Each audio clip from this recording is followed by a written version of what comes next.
Miles de años antes de que los incas reclamaran para el Cusco la condición de ombligo o centro del mundo, el Perú tuvo otro ombligo muy anterior. Aquí, en la vertiente occidental de los Andes, en la región Ancash. Si viajáramos 3000 años atrás en el tiempo y visitáramos esta zona, seríamos testigos de un hecho peculiar. Por un lado, los que caminan, cientos de personas, curacas, sacerdotes, grandes señores, de distintas culturas, provenientes de los 4 puntos cardinales, peregrinando hacia el callejón de Conchucos, transportando con esfuerzo todo tipo de ofrendas.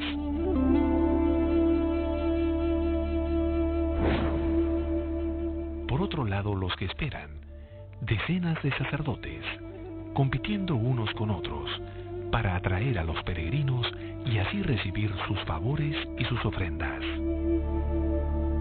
Y ahí está la evidencia de que iban gentes de todo el mundo, una cosa similar a la de Roma, es decir, iban las gentes de todo el mundo civilizado, de todos los lugares, desde lo que ahora es Ecuador hasta lo que ahora es Bolivia, iban a Chavín a depositar sus ofrendas y demás.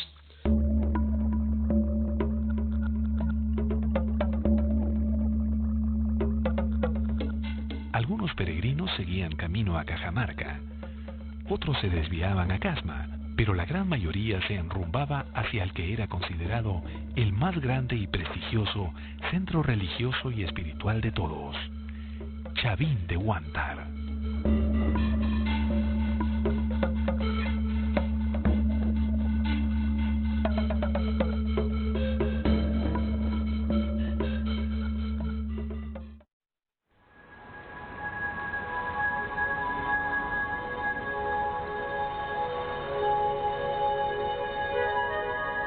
Los peregrinos preferían Chavín de Huántar por varios motivos.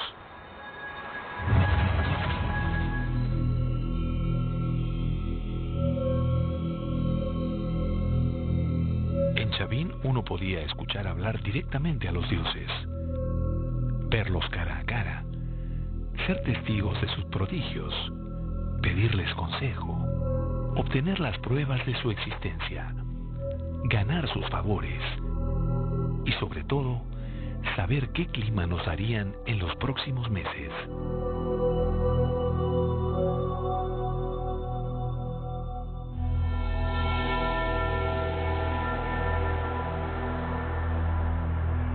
Al llegar, lo primero que impresionaba a los peregrinos era la ubicación de Chavín de Huántar, un lugar extraño, místico, único.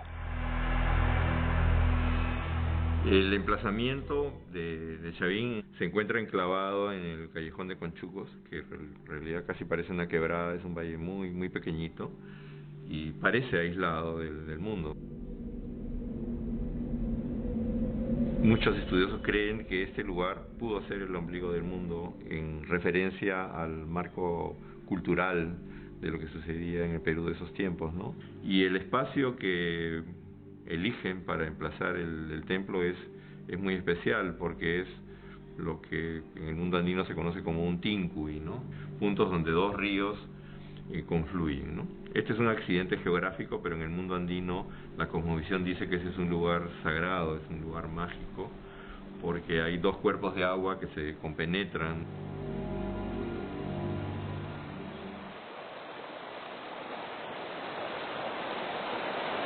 A pesar de lo difícil del clima y la geografía, los ingenieros y arquitectos de Chavín concibieron y construyeron un monumento único en muchos aspectos, lleno de pasajes ocultos, de exquisitas tallas en piedra, de perturbadoras imágenes, capaz de tragar ofrendas en un instante y de generar los más atemorizantes sonidos.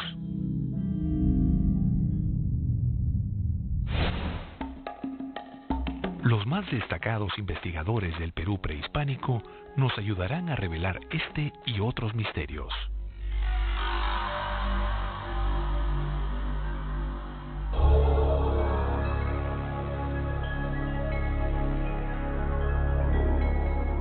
Tan espléndido es Chavín de Huántar, que existe la leyenda de que fue construido por una raza de gigantes. Pero fue el padre de la arqueología peruana, Julio C. Tello, el primero en estudiarlo científicamente.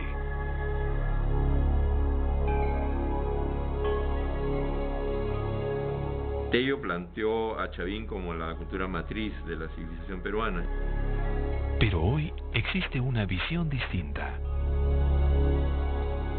Hoy sabemos, gracias a 30 años de estudios, o más, casi 50, si tomamos en cuenta Huaca Prieta, por ejemplo, como un punto de partida para estudios muy intensivos de precerámico, que Chavín no es el comienzo, sino es el final de un proceso.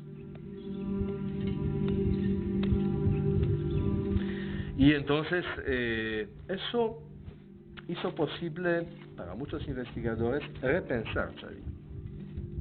Repensar Chavín no como foco, origen, sino un fenómeno cultural, social, político. Un fenómeno que quizás ameritaría el nombre de confederación religiosa, que permite que la gente que antes no se tenía por qué conocer y ver, participa en rituales, fiestas, banquetes. Para explicarnos, por ejemplo, la ubicación de Chavín, lo leemos como que eso pudo ser el ombligo del mundo en su momento, ¿no? Estaba articulando la Sierra Norte, las relaciones con la costa norte, pero al mismo tiempo con los valles de Casma. Está allí nomás, cerca del Guayaga y del Marañón, y la puerta de ingreso hacia la Amazonía. Entonces, estas relaciones transversales, pero también longitudinales, fueron muy importantes, ¿no? Chavín es un centro equivalente en el viejo mundo a lo que sería el Vaticano, a lo que sería un centro religioso como, qué sé yo, Jerusalén.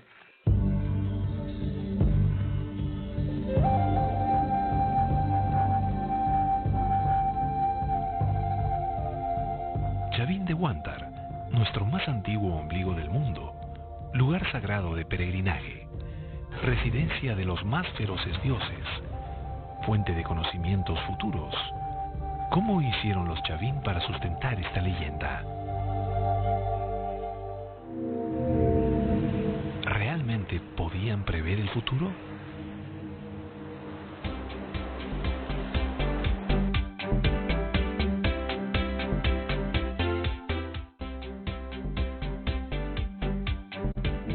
¿Realmente podían prever el futuro?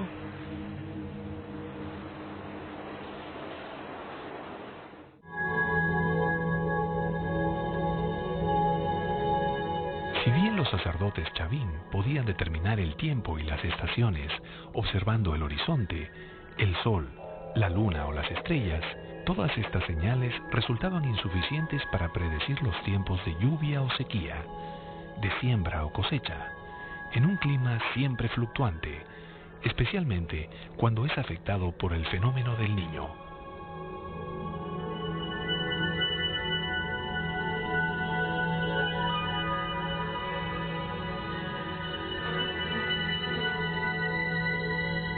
Tiene que encontrarse otros recursos, y los recursos a los que acuden normalmente las gentes de los Andes en este tiempo son a las observaciones de la conducta de los animales y las plantas.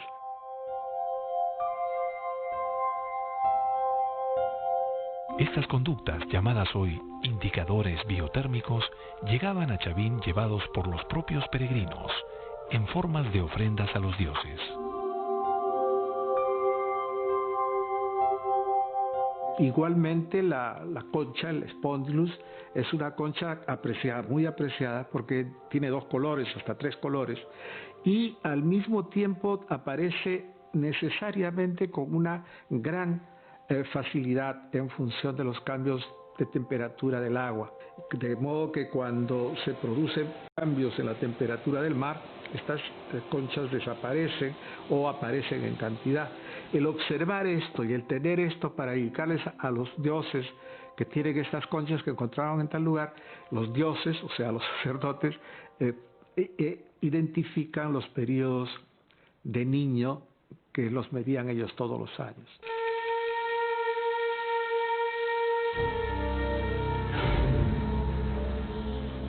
Así, comparando la información del calendario astronómico con los cambios que observaban en la naturaleza, los sacerdotes de Chavín podían realizar un prodigio que sorprende hasta hoy.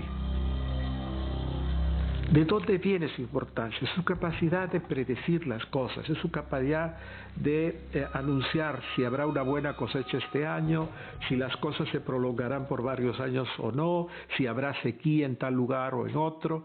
Y todo eso es predictible realmente si se tiene un buen conocimiento de las condiciones climáticas y estacionales de la región.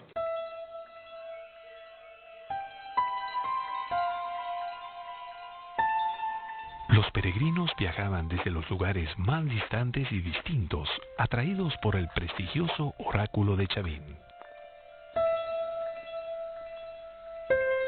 Los sacerdotes de Chavín dependían de estos peregrinos como fuente de información, pero también como fuente de mano de obra para la construcción o ampliación de los templos, trabajos que eran impuestos como parte de la adoración a sus dioses.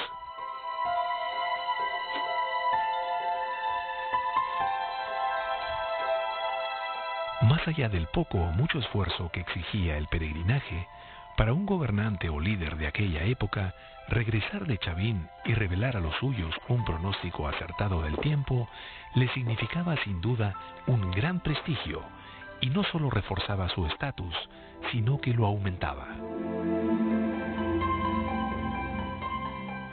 Bueno, los que venían a Chavín, especialmente de lejos, probablemente fueron gente de algún poder naciente en sus propias sociedades alejados de Chavín. Entonces venían aquí en búsqueda de varias cosas, pero en fondo lo que buscaron era estatus. Querían elevarse de cierto nivel de líder local a un nivel más alto, más concertado, más fuerte, más definido.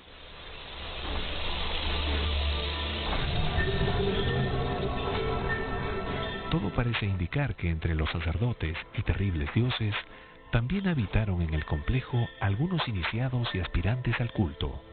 Pero ¿cuáles eran las prácticas que se realizaban en Chavín de Huántar? ¿En qué radicaba la fuerza y el poder de este culto?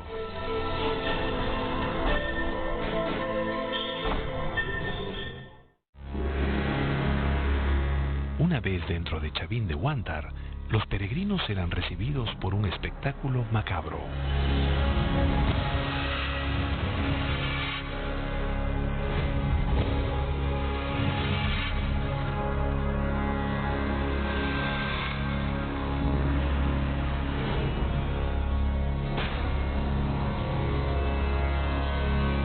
Las cabezas clavas son cabezas de seres humanos mayormente, hay algunas de animales también. Hay unas pocas de zorros, hay zorro y serpientes. Chavín tenía también cabezas clavas que continuaron la tradición. El término de cabeza trofeo es un término común en la arqueología peruana. Pero las cabezas clavas solo eran el recibimiento. La iconografía Chavín rescata casi todo lo que significa poder y temor a las gentes y lo traslada a través de sus íconos. Todos sus personajes tienen colmillos, aunque en la realidad no los tuvieran, tienen garras, tienen alas con las que pueden volar y son saurios que pueden estar consecuentemente debajo del agua. O sea, la característica central de los personajes que aparecen en Chavín es que son todopoderosos y que pueden vencer todas las cosas imaginables que hay en la Tierra. Al lado de esto hay una combinación de personajes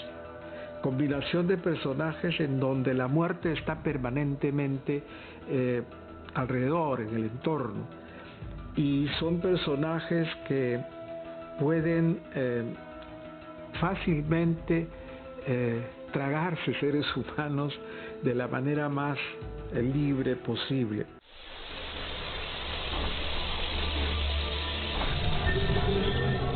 Mientras que arriba en las plazas los peregrinos asistían a las ceremonias religiosas, abajo, en el laberinto de galerías, sacerdotes y aprendices creaban una amplia gama de espectaculares efectos.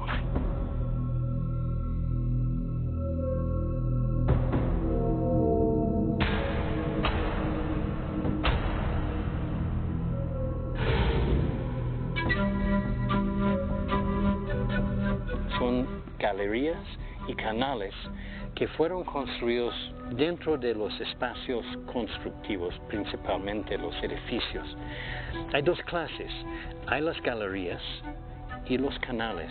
Los canales son en cierto modo más sencillos porque evidentemente son para conducir aguas, de drenar las aguas de las lluvias abundantes de la zona para que no hacen problemas dentro de los edificios. Pero también tenemos buena evidencia que son contextos rituales en que había ofrendas de varios tipos y después también probablemente gente podía transitar de un parte del sitio al otro sin ser vistos y aparecer de repente en un nuevo lugar, quizás parte de rituales.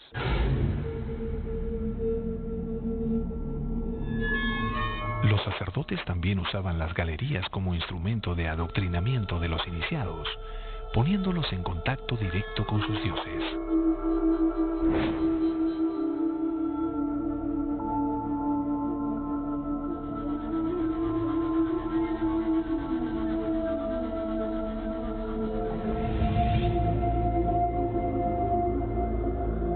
Aquí estamos frente al Lanzón. Este es un monolito de granito de 4.5 metros de altura, con sus pies en el piso de la galería y su extensión que penetra por un contraluz arriba. Sin duda, por su posición, este es uno de los ídolos principales de la época Chavín. Representa una figura, básicamente una figura humana con características de animales feroces.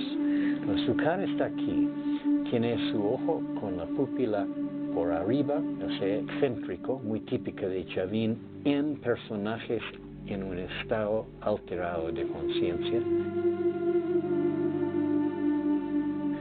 Por encima tiene una serie de líneas que representan culebras, pero a la vez obviamente pelo.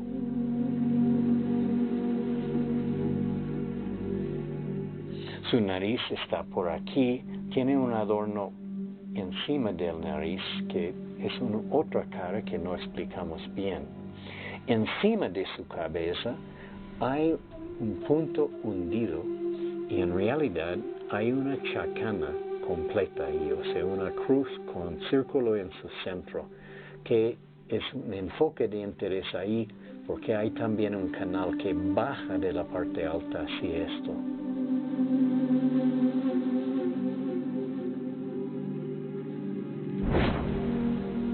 Después tenemos la orejera aquí, circular, que cuelga de su oreja, que está por esta parte aquí. Ya su cuello y lo demás de su cuerpo viene por abajo. Estamos bien seguros que reflejaron luz de afuera por el ducto que llega y apunta directo al lanzón y hubieran iluminado a esta imagen tal como lo vemos ahora. Entonces, se puede imaginar entonces un novicio al culto, drogado con drogas psicoactivos, traídos aquí, llevados a esta galería, puesto en los brazos laterales de la galería, mirando en la oscuridad hacia el lanzón sin saber que estaban mirando. Esto probablemente hubiera sido la experiencia máxima del culto, de enfrentar al lanzón. Después, posiblemente, el lanzón habló, porque había una galería directamente encima, donde se podrían proyectar la voz desde arriba en una forma muy sutil. Entonces, quizás el lanzón funcionó como oráculo. Quizás el lanzón podía dar instrucciones, predicciones o otras cosas. Pero podemos estar muy seguros que quien enfrentaba el lanzón nunca olvidaba la experiencia y tomó muy en serio las palabras que escucharon. Sabemos que gente formaban desfiles o procesiones. Esto tenemos grabado en piedra, literalmente. Pero uno de los recintos o áreas de más ritual, probablemente más restringido, era la zona de la plaza circular. Y ahí tenemos nuestra mejor evidencia de rituales. Ahí tenemos, por ejemplo, las lápidas grabadas en procesión de personas en transformación, tocando pututos, llevando la concha spondylus, que era sin duda muy sagrada a los chavinos. Alguna gente sí portando armas, ¿no? Lanzas. Estudios científicos de la compañera dual de la plaza circular, la plaza cuadrada, revelaron la intensidad de la obsesión que los sacerdotes chavín tenían por hacer más monumental la arquitectura del templo. En la plaza cuadrada de Chavín, en el año 98, nosotros usamos un sistema de georradar de ver si podríamos detectar estructuras subterráneas sin necesariamente interferir con ellos.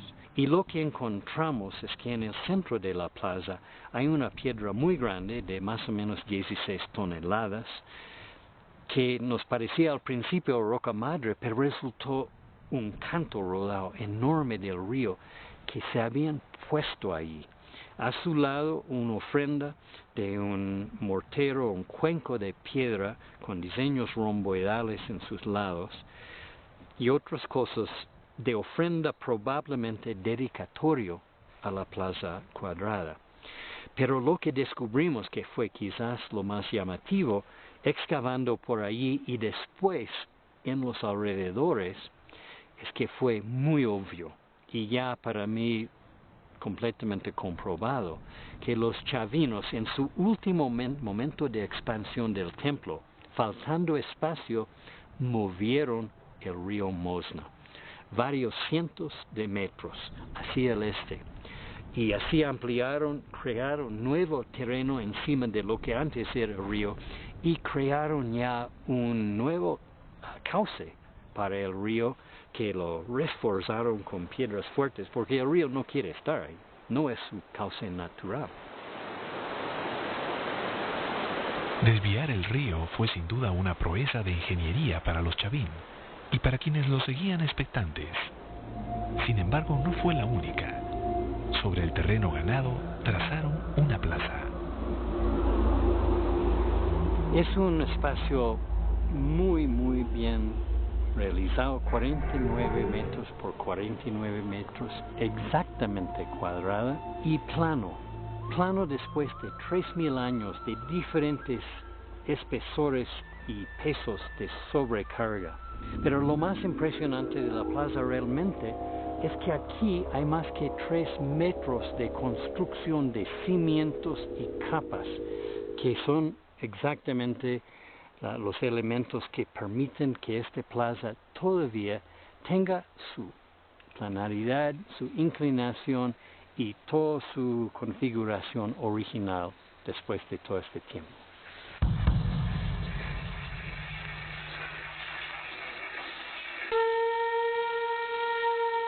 Pero el esplendor y prestigio de Chavín solo duró un tercio de toda su historia. Iniciados, peregrinos y sacerdotes enfrentaron de pronto un hecho inesperado que minó las bases de